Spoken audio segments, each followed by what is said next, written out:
Hi there, thanks for tuning in and watching this little video here. As you can see, the title is Rationalizing Denominators.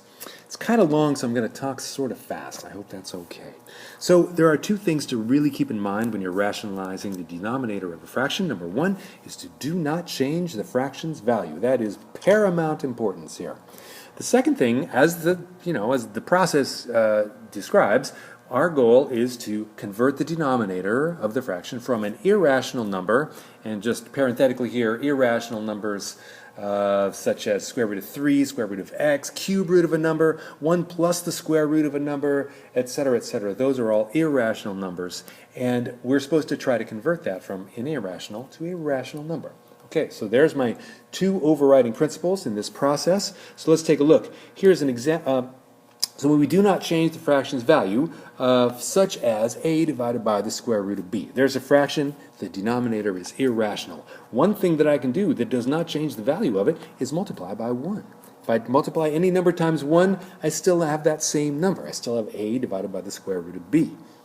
So that's good. That's one of our overriding tricks here, is to multiply by 1. But as you know, 1 can be written in a lot of different ways, right? You could write 1 as a over a, 3 plus x over 3 plus x, square root of b divided by the square root of b, etc., etc. A lot of different ways to write the value 1.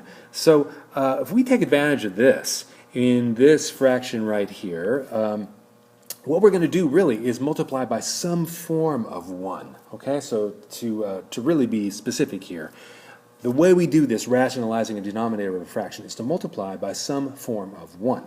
Now, in our example right there, a over the square root of b, it turns out that when I take this form of 1, root b over root b, and multiply those two things together, well, you can probably predict what's going to happen here. A root b on the top, and just plain old b on the bottom of the fraction. That's not an irrational number.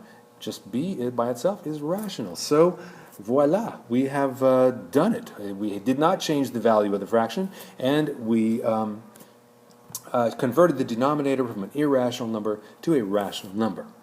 Okay, so there's a short example. Let's take a look at some more examples here, okay? Very similar to the one we just did, only this time with numbers. 5 divided by the square root of 15. I'm going to multiply by the denominator over itself, square root of 15 over square root of 15. That form of 1 allows us to get 5 root 15 on the top and plain old 15 on the bottom, which clearly is rational. This one does simplify a little bit more. You could 5 goes into 15 3 times, so our final answer there is then square root of 15 divided by 3. Okay, let's take a look at one that's just slightly more complicated, pretty much the same, but it's got a product on the bottom of the fraction, 3 times the square root of 10. Now, 3, of course, is rational, but the square root of 10 is not. So we really just focus on that irrational part, and my fancy form of 1 there that I'm going to use is square root of 10 over square root of 10. I don't have to worry about the 3. Okay, so make sure you observe that little fact here. When I multiply those two things together, 24 root 10 on the top, of course, just multiplying 24 times the square root of 10. But on the bottom, I've got 3 times the square root of 10 times the square root of 10.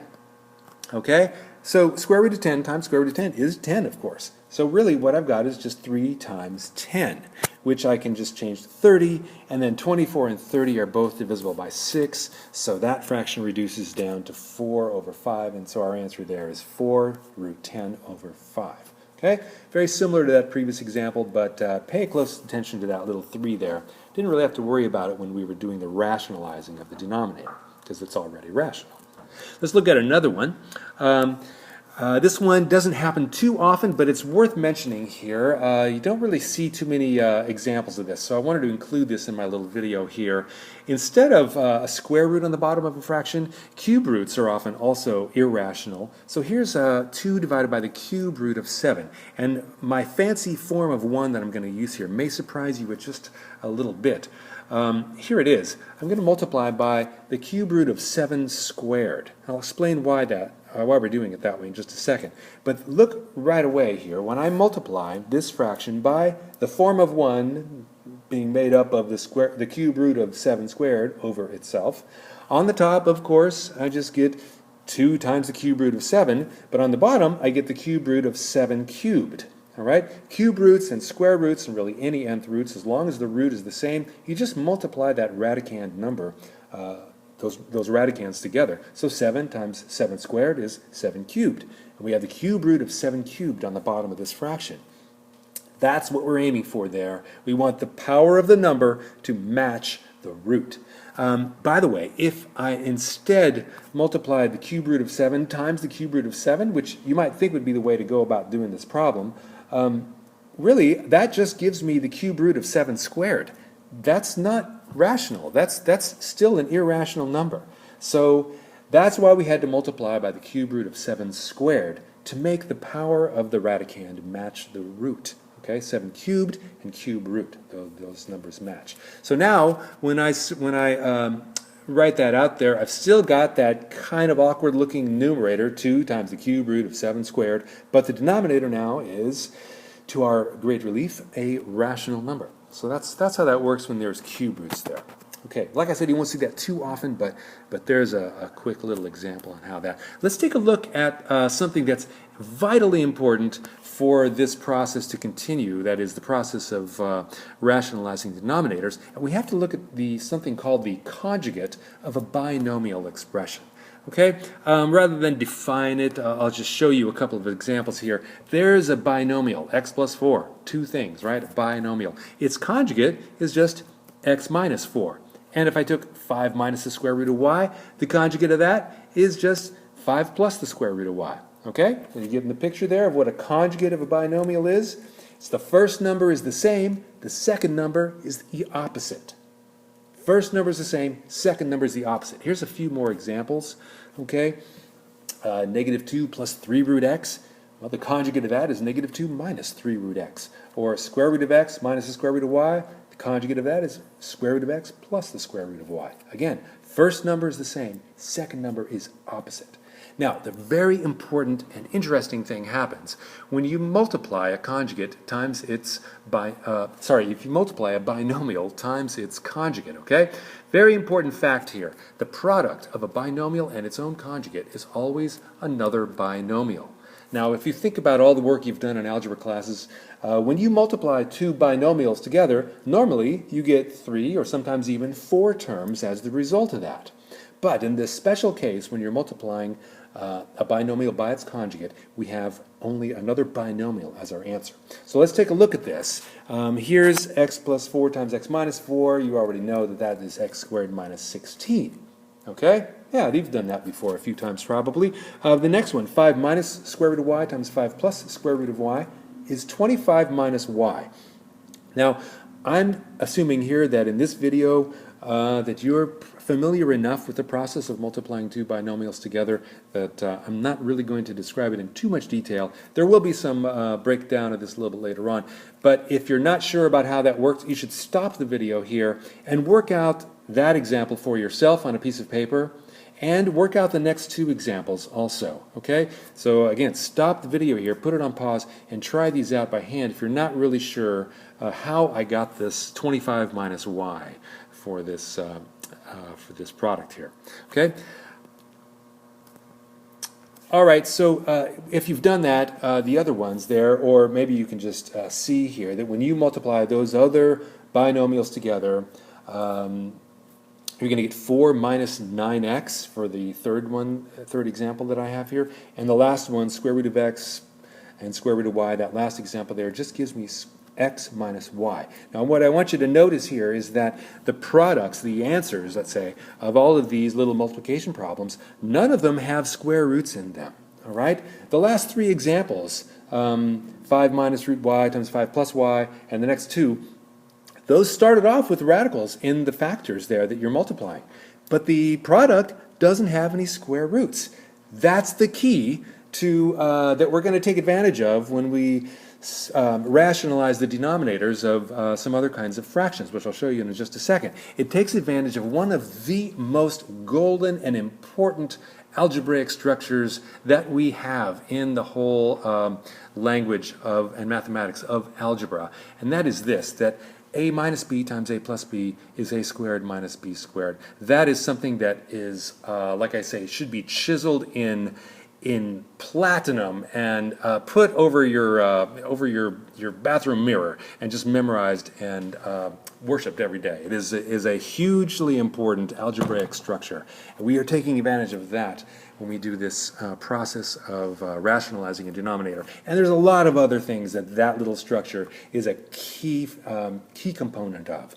So I'm going to leave that for more discussion later. But let's keep on rationalizing denominators here, such as 3 divided by 1 minus the square root of 7. There's a denominator that is a rational number minus an irrational number there, and the whole thing there is irrational because of that. I can't separate out the square root of 7. I have to treat it all as one item there, 1 minus the square root of 7, and my form of 1 that I'm going to use is the conjugate. You know that 1 plus root 7 over 1 plus root 7, that equals 1. I'm not going to change the value of the fraction if I multiply by 1.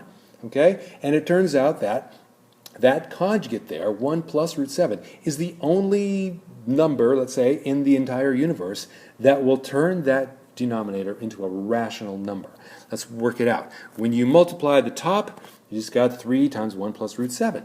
On the bottom, all right, 1 times 1, and then the other terms cancel each other out, and what you're going to wind up with is just 1 minus 7. And when you go on and continue and simplify that fraction, you have 3 over the negative 6, which simplifies down to 1 over negative 2, and so our final answer there is just 1 plus root 7 over negative 2.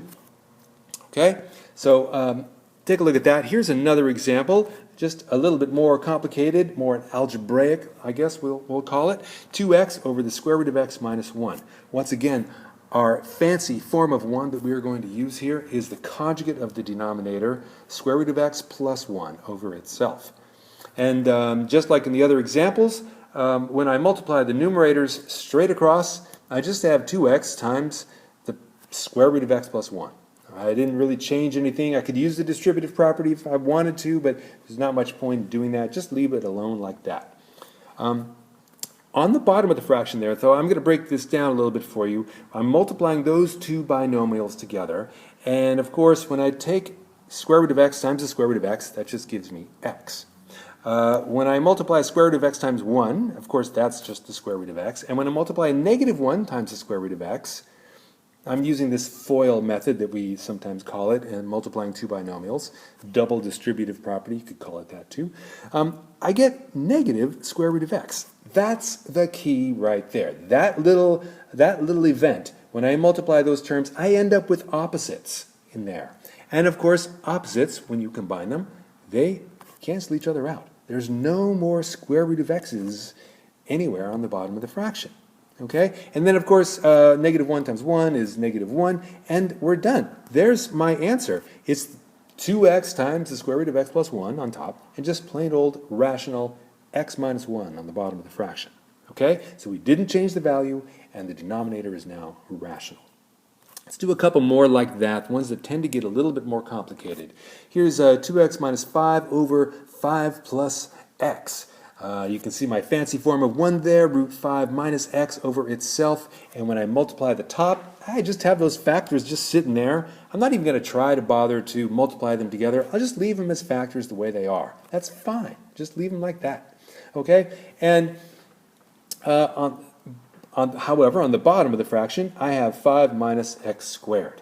Okay? And so there, that's it. That's rational. I can just kind of leave it alone right there. All right? Tell you the truth, it does go a little bit further, but we're going to leave that one alone so we can get another example in before we spend too much time here. Here's another example. Also fairly algebraic. A couple of variables here. Look at our denominator there, a sum of 2 square roots. My fancy form of 1 is the conjugate of the denominator once again, and once again, the numerator of that fraction is just the product of those two things together. I'm just writing them out right there like that. The bottom, when you multiply this out one step at a time, you end up with this same thing that happened before. The radical parts end up being opposites of each other. Please note that when I multiply the square root of x times the square root of 2y, for example, I get the square root of 2xy. Multiplying the radicands together and keeping them underneath that square root radical. Okay, but the key thing is that the radicals cancel each other out, and I just end up with x minus 2y right there. And we are just about done with that. However, not quite, because I just wanted to show you this one factor up there in the numerator, that 3x minus 6y, does have a common factor of 3 that I can factor out. And when I do that, I end up with this x minus 2y. So that simplifies down to 1 with the denominator there, and I end up with this nice tidy 3 times the square root of x minus 2y. I put these two examples kind of side by side to let you know that sometimes when you rationalize the denominator of a fraction, you end up with something that's, in a way, kind of a lot more uglier or complicated or less simple than what you started with. And that's just kind of the way it is sometimes. However, this other second example here showed you that sometimes you really do get a payoff there by ending up with something that is considerably less complicated than what you began with. Okay? All right, well, thanks a lot for tuning in. Hope you are doing well. Bye-bye.